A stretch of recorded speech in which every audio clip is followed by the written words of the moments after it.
To this video. This is Rahul sir before you. आज का video बहुत ही इंपॉर्टेंट होने वाला है और आज के वीडियो में हम गॉस लॉ और उसके एप्लीकेशंस के बारे में पढ़ेंगे। ठीक है, इसका हम रिवीजन करेंगे।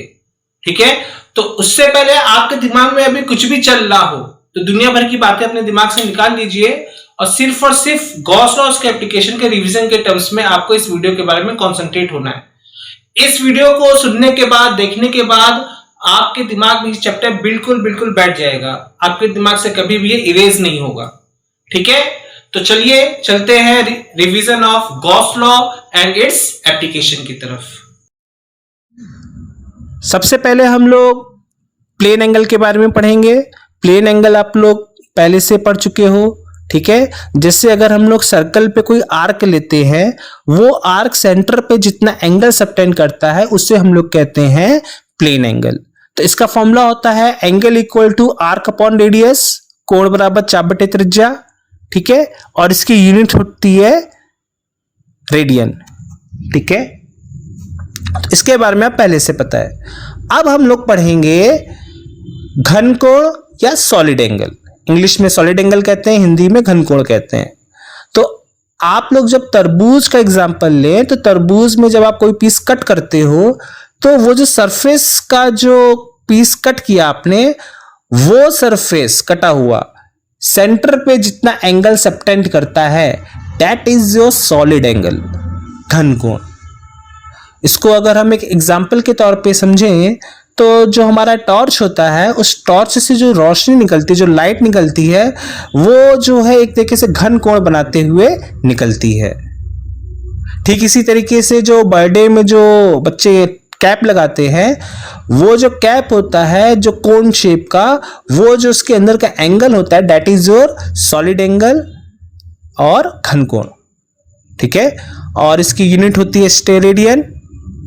इसको ओमेगा से रिप्रेजेंट करते हैं। ठीक है, तो ये प्लेन एंगल सॉलिड एंगल के बारे में पता होना बहुत ही जरूरी है, क्योंकि ये जो सॉलिड एंगल है इसी का यूज हम लोग गॉस लॉ में भी करते हैं।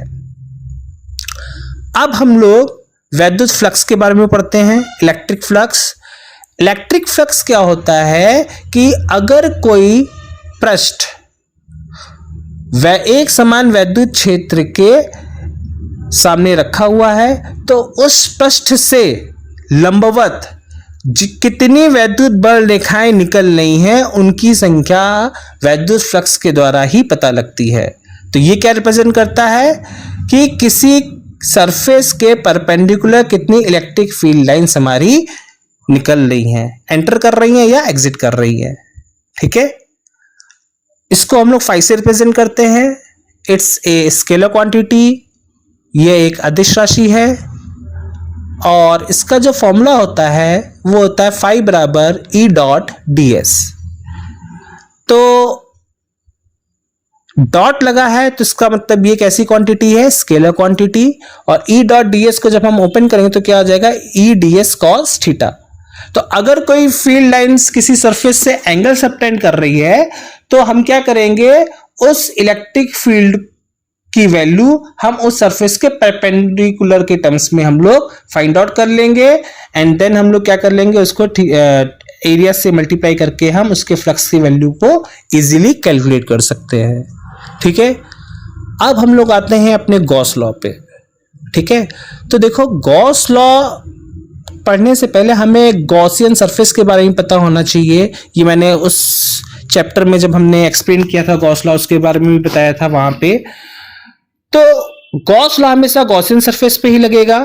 ठीक है, गॉस लॉ ये कहता है कि किसी बंद पृष्ठ से होकर गुजरने वाला वैद्युत फ्लक्स 1/ε0 टाइम्स Q इन के इक्वल होता है।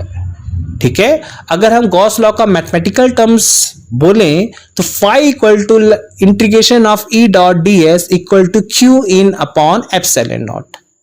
ठीक है, अगर हम और इसको अच्छे से समझें कि अगर सपोज करिए यहाँ पे Q इन है क्या, अगर कोई बंद पृष्ठ है और उस पे हमने Q1, Q2, Q3 अलग अलग चार्जेस दिए, तो इन चार्जेस का इलेक्ट्रिक फील्ड लाइंस होगी। तो इन सभी चार्जेस का सम Q1 plus Q2 plus Q3 क्या बताएगा, Q इन की वैल्यू बताएगा। तो Q in upon epsilon not आपको उस सरफेस पे फाई का मान दे देगा। सो ये क्या है, गॉस लॉ।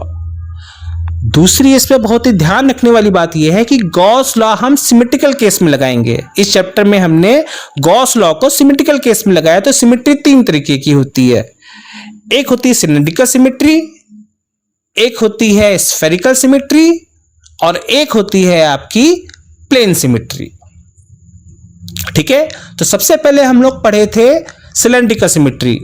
सिलेंड्रिकल सिमेट्री के केस में हम लोगों ने एक इन्फिनाइट लेंथ का एक वायर लिया था जिसपे हमने लैम्डा लीनियर चार्ज डेंसिटी ली थी और इसके कारण हमने क्या किया था, इलेक्ट्रिक फील्ड की इंटेंसिटी हमने कैलकुलेट की थी।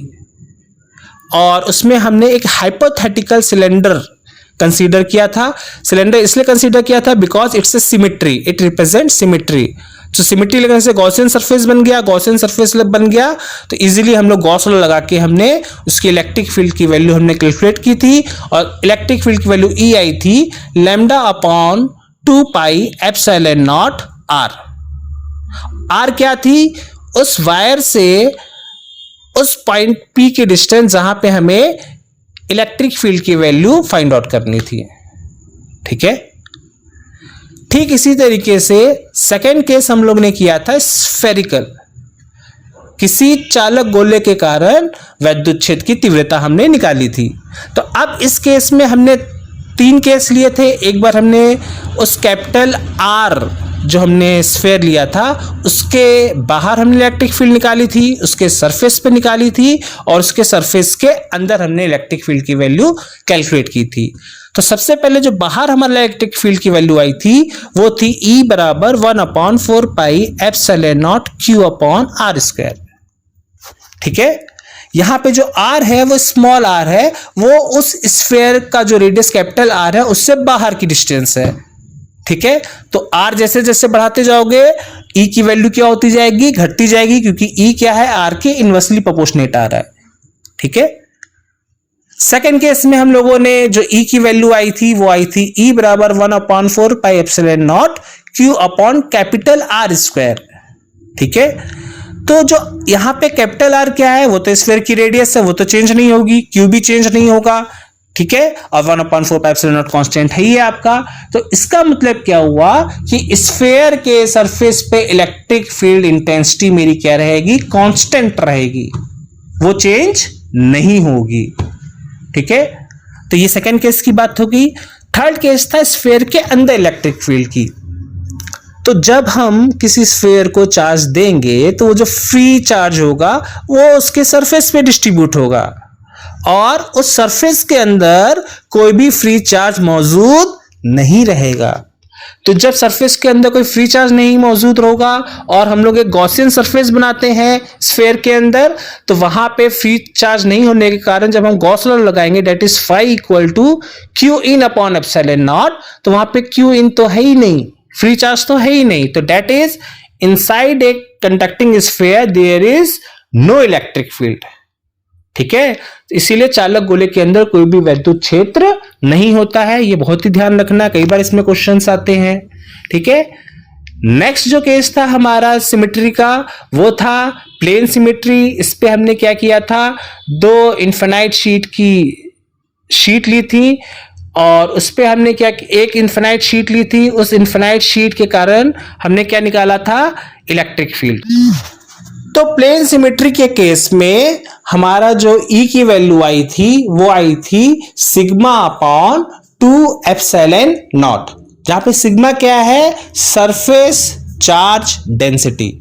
ठीक है, तो ये क्या थे, तीनों केस थे आपके कि गॉस लॉ कैसे अलग अलग सिमेट्रिकल शेप्स में अप्लाई होता है।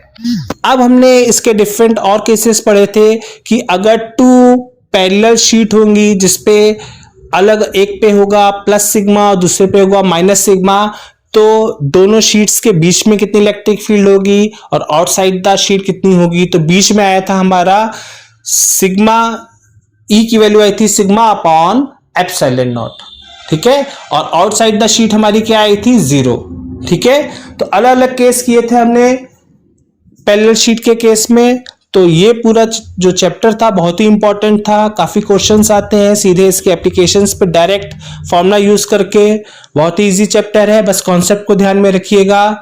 सो फिजिक्स को पढ़ते रहिए और डेली लाइफ में इसको फील करते रहिए। Stay connected.